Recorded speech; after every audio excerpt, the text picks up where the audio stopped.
இன்றைய பங்குச்சந்தை நிலவரம் குறித்து தொலைபேசி வாயிலாக நம்மிடையே மேலும் பல தகவலை பகிர்ந்து கொள்கிறார் பங்குச்சந்தை வல்லுநர் சேதுராமன். சேதுராமன் சார், வாரத்தின் இரண்டாவது நாளான இன்று சந்தைகளின் போக்கு எப்படி இருக்கும், இது பற்றி சொல்லுங்க.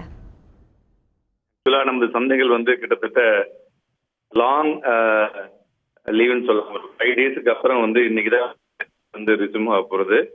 மெயினா நேற்றைய தினம் யுஎஸ் முடிவடைந்த மார்க்கெட்டை பார்க்கும் பொழுது யூஎஸ்ல நாஸ்டாக்கும் சரி S&P 500 சரி பார்க்கும் பொழுது எபவ் 50 டே மூவிங் ஆவரேஜுக்கு மேல க்ளோஸ் ஆகிருப்பது குறிப்பிடத்தக்கது.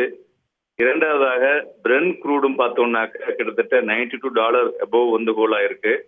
அது போல ஸ்ட்ராங் டாலர்னுடைய இம்பாக்ட்னால இந்த ஹோல் ஸ்டார்ட் ஆகுது அப்படின்னு சொல்லலாம்.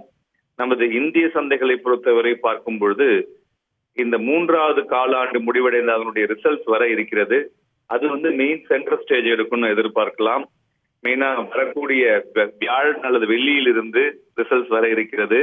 ஸோ அதனுடைய இம்பாக்ட் ஒரு பெரிய லெவல்ல நமது சந்தைகளை தாக்கக்கூடும். இரண்டாவதாக ஃபெட் ரிசர்வ் அவங்க அந்த வட்டி விகிதத்தினுடைய அதிகரிப்பை பற்றி துரிதமாக இந்த மாதத்திற்குள் முடிவடைய இருக்கிறது.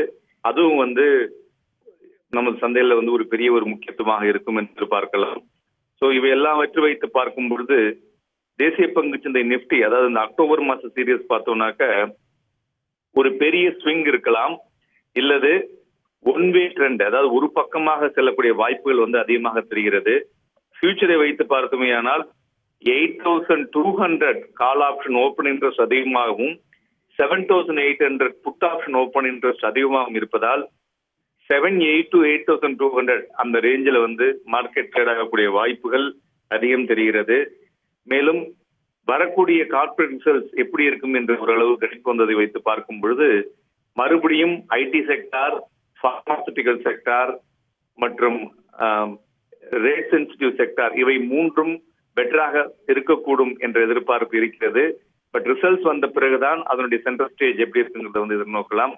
அதனால இன்வெஸ்டர்ஸ் வாலட்டிலிட்டி அதிகமாக இருந்தால் அப்பொழுதுக்கு அப்போ ப்ராஃபிட் புக் பண்ணி நல்லதாக இருக்கும்.